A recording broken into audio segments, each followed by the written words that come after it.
তো আমাদের এত বড় একটা আপনার বাস স্ট্যান্ড ভিতরে আছে যেখানে সমস্ত বাসগুলা আমি যেটা সেক্রেটারি সাহেবের কাছে শুনলাম যে ৪০০ গাড়ির সংকুলান হয়। তো এখন এটার ভিতরে এত খারাপ অবস্থা যে এটা যদি আমরা সংস্কার করতে পারি তো হয়তোবা এই বাসগুলা যে এখন যে রাস্তায় যে পার্কিং হচ্ছে এটা হয়তোবা আর আপনার রাস্তায় পার্কিং হবে না। ভিতরে ওনারা স্থান সংকুলান হলে ভিতরে স্থান সংকুলান করতে পারবে। সেক্ষেত্রে আমাদেরও সুবিধায় বিশেষ করে আমাদের ট্রাফিক পুলিশ আপনারাও জানেন যে তারা সারাদিন যে রাস্তার মধ্যে রোদে পড়ে বৃষ্টিতে ভিজে তারা ডিউটি করছে ওদের জন্য একটু সুবিধা হয় ওনাদেরও সুবিধা হয় প্লাস অন্তপক্ষে আমাদের নগরীর আমাদের বরিশাল মহানগরীর জনগণও অনেকটা নিস্তার পাবে যার ফলে এটার জন্য আমরা চেষ্টা করবো ইনশাআল্লাহ।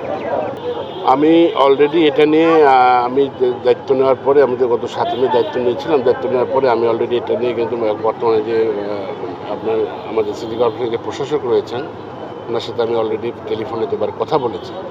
তো আমি তো হজে চলে গেলাম তারপরে পরবর্তীতে আলোচনাটা আমি এগিয়ে নিয়ে যেতে পারিনি। আমি যদি এখন চলে এসেছি আমি এখন হয়তো গাড়িতে উঠে বা অফিসে গিয়ে ওনার সাথে কথা বলবো এবং যেহেতু বর্ষা সিজন চলছে আমি যত তাড়াতাড়ি পারি ওনার সাথে কথা বলি এটা ওনারা যাতে ব্যবস্থা নেয়।